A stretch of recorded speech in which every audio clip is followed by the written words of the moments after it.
our colleagues from the media houses, allow me to say good morning. And of interest is we are in the Democratic Republic of Congo, and we've been there since 1999 as part of the United Nations. And that mission has been changing from 1999 to different mandates. In 2010, it changed from MONUC to MONUSCO. And the main task and responsibility of that mission was to protect the civilians, protect the UN assets, people, facilities, and to assist the government of the Democratic Republic of Congo with regards to integration and security sector reform. And this is what they've been doing. But as you would know, that in November 2012, one of the armed forces or groups, which is called M23, decided on their own, in the presence of that UN mission, to move and take over Goma.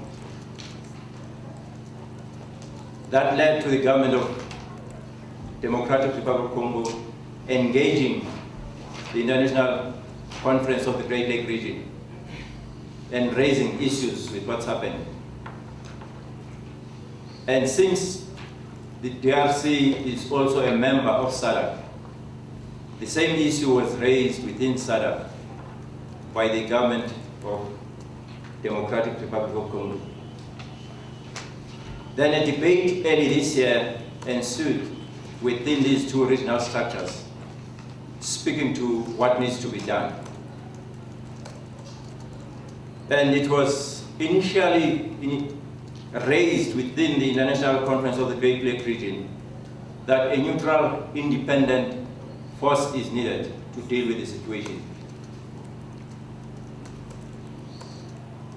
Then, later on, the same issue was discussed within SADC, and the two regions came together in terms of both the political leadership and the military leadership to come up with the means and ways of assisting and dealing with the situation.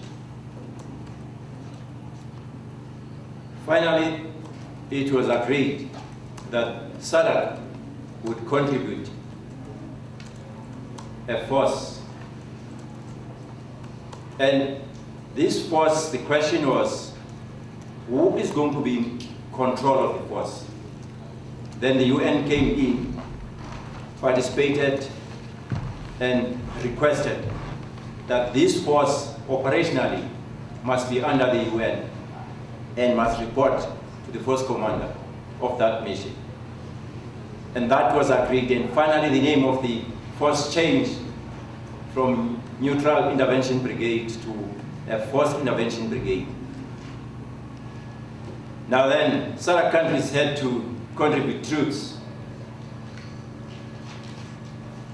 Now you would remember that I've said we've been there since 1999, and we've been there in different configurations. We've been there as specialist troops in terms of air cargo handling teams, medical air evacuation teams, military police. We had a battalion already on the ground since 1999. We had an aviation element, and we had an engineer element. All these have been there. Now, when then South Africa was approached, it was said, you do not have to bring an additional force. You just have to agree as South Africa to convert your battalion, which has already been here, to be part of the Force Intervention Brigade. Basically, that was the position, and South Africa agreed to that. Then the Commander-in-Chief had to inform Parliament, and then we had to be mandated to move to that environment. and which we have moved. And we are part of that. And our soldiers have been prepared because the mandate is more of a peace enforcement, and therefore the configuration in terms of the capabilities, in terms of training, had to change with regards to the previous mandate, and we had to be at that level, and we did that. And Tanzania agreed to participate, and they contributed a battalion and special forces from Tanzania. The company is on the ground. Malawi agreed. They are not fully on the ground, that is the Malawis. So what we have on the ground, which has been mission ready and trained in their own countries, and then also given a specific training by the UN on the ground, it's Tanzania and South Africa. And this is what we have. Now remember, in the same North Kivu, there is what is known as the North Kivu Brigade. And that brigade is more under a brigade commander from India. And now you've got this 4th Intervention Brigade. The commander is coming from Tanzania. They both report to the 1st commander, who is a Brazilian sitting somewhere in Kinshasa. They are working together, and we'll have to take into account that all what they are doing, they are working in close conjunction with the armed forces of the Democratic Republic of Congo. Now, the talks in Kampala, which are facilitated by the government of Uganda, also speaks to the peaceful resolution of the conflict with regards specifically to the M23. But the FIB is not necessarily only meant to deal with M23, but to deal with all the negative armed groupings. Like the FDLR, its origin is from Rwanda. Like the ADF NALU, its origin is from Uganda. And you have FNL, its origin is from Burundi. So you would also have the Mai Mai groupings, which are more of Congolese origin. So this is what you have in North Kivu. And this is what this force is supposed to be dealing with. But then once this brigade was on the ground, also we saw the government forces taking an initiative on their own somewhere in July. And they started engaging and moving the M23 further north of Goma until the M23 reaches what is known, or we commonly refer to as the Triple Heights. Now, at Triple Towers, and they ended there. And they were then, from a political perspective, informed, give the talks in Kampala a chance, and they stood there. Now the latest development, therefore, speaks to the 21st of this month, around about 2000 hours, and where a firefight broke out between the M23 and the government forces. And that was the beginning of the latest development.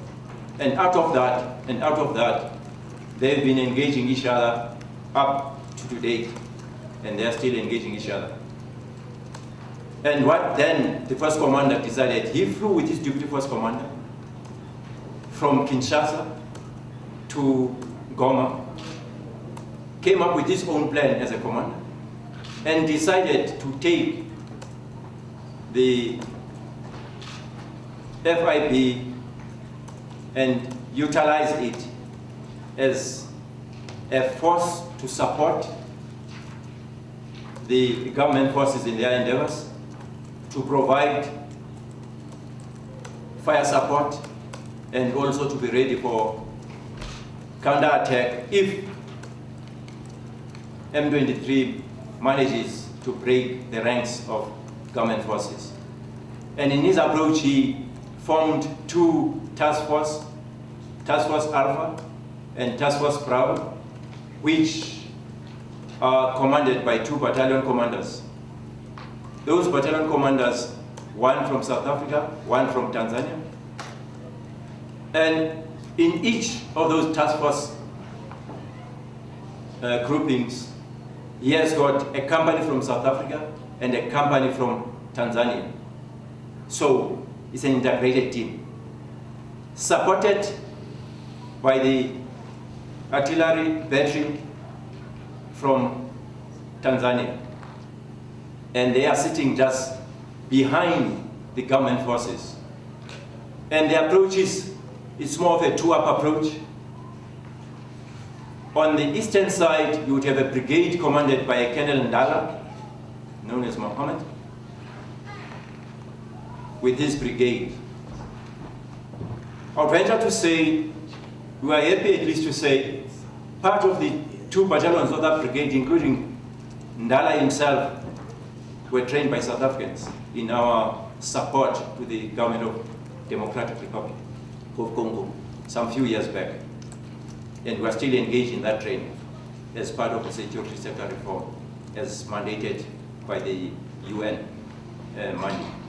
And also on the western side, we've got Major General Buham, who is the senior commander of that mission. So these are the people who are commanding then the government forces. Of interest, as they were engaging the government forces, that's the M23, also decided to launch rocket attacks and mortar attacks towards the FIB, and through that there's been casualties. Up to date, there are about 10 people injured. In fact, out of that 10, one has passed on, which is a Tanzanian. And then there are 6 who are sitting at the hospital, which is an Indian hospital, level 2. And out of that 6, 3 are South African. And I mean, out of that 9, out of 10, there's 10, then 1 passed on, then 3 out of the 9 are South Africans, 6 are Tanzanians. And I would venture to say they are injured through shrapnels, because it's not a direct fire, it's more shrapnels. And one who's critically injured is at least a soldier from Tanzania. On the South African side, we have at least engaged the families. They are aware of what's happening. And in certain instances, the soldiers have been given a chance to talk to their families so that at least the families can be comfortable and the families understand what's happening. And we are engaging with them. Now, as of today, we know that part of those Triple Heights, the western part of it, has been taken finally over by the government forces. This is what we learned last night. And the UN is in charge of the operation. We are monitoring and following that and making sure that our own troops, our own soldiers are in place and are properly supported from our side to make sure that they've got all what they need to do what is expected of them. The only request is a request from me that your good selves from the various media houses, you also part of us in terms of protecting the forces and also informing the public about what's happening. Now, therefore, in the light of informing the public and protecting our soldiers and their families, what we say and how we say it also is very important, without hiding anything. And I think that is what's requested of us, and it's a plea from us, especially in uniform, because it's a sensitive issue, it's an emotive issue, and it needs to be handled with sensitivity. And again, us being transparent, I wanted to just indicate that. And also it can turn, in terms of the African politics, into another sensitive aspect.